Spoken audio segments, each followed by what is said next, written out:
An Australian advertising film director talks about his extensive experience on film production in Thailand and how the country has retained its position as regional hub of film production, and who are Thailand's potential art rival in this field.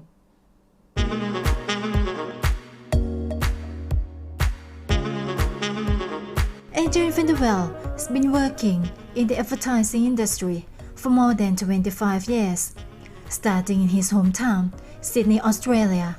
Most of his clients, however, were coming from Southeast Asia, initially from Singapore, as it was, at the time, the regional production center before it lost the title to Thailand. I think that at the time there was a contest going on between Singapore and Bangkok as to who could attract the regional head offices for the companies like Unilever and P&G. There was a period of time where Thailand held the Unilever regional office and the P&G regional office, and I think there were tax breaks and various concessions given, and Singapore won them back eventually. But what was interesting is the production centre never moved back to Singapore. For advertising, Thailand retained that position. From then on, he was offered opportunities to work continually in Thailand. Eventually, he decided to establish a production company in Bangkok. Well, when I first moved here and when there was decisions being made as to whether we should set up a company or not, that was the calculus. You know, can we operate in a country and really take advantage of the clearly high production values that you can get here, plus the cost effectiveness. So in the instance that we've got a European client or an American client, obviously they're initially coming to Thailand because of, if it's winter, there's some unique locations and you can film outdoors, here. And they can't in Europe, in the Northern Hemisphere in winter. But additionally, what they discover is that even if you're shooting in a studio, the production quality is incredibly high. The crews are really fast. You walk into any our film sets or any film set here, they're meticulously organised. The studios are beautifully new, and the layouts, it's clean and functional, and it's Western, if not better, than Western quality. So the crews are all really fast and efficient, and the price is cheaper than what they're shooting in the West. So if you wanted to hire a studio in LA or in London, you'd be finding that the price, I couldn't tell you exactly what the difference is, but it's at least a third cheaper, possibly more. So that's the other discovery that they make, and the reason why clients do keep coming back to shoot in Bangkok. ADRIAN tells me the reasons why he enjoys working with Thais and our state-of-the-art equipment. It's excellent. I mean, from a professional point of view, from an industry point of view, the Thais are noted for their art and their culture and their attention to detail. So our art directors are extraordinarily talented. The cinematographers are considered amongst the best in the world.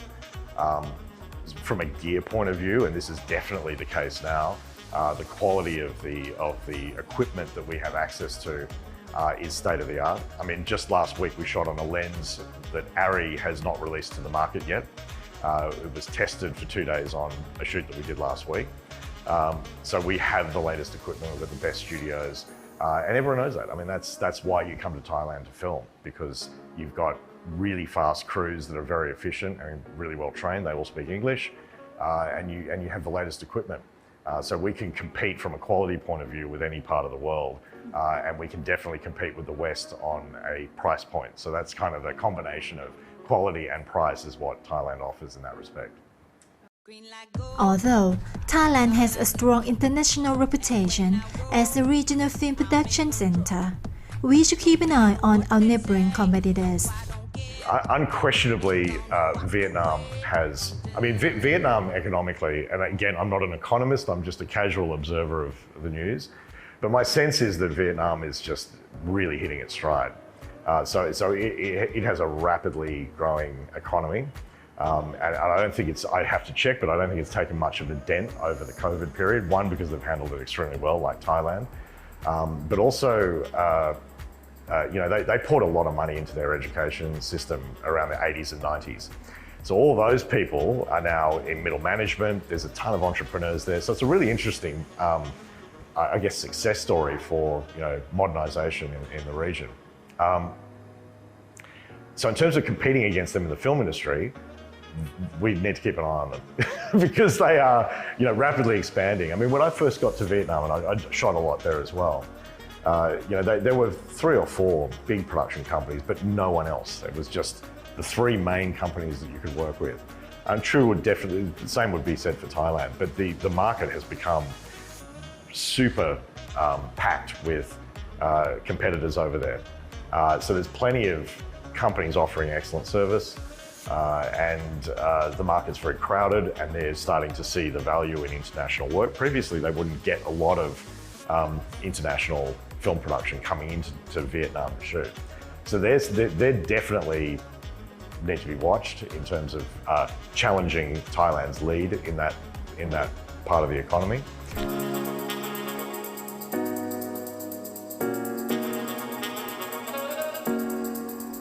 และทั้งหมดคือข่าวภาคภาษาอังกฤษ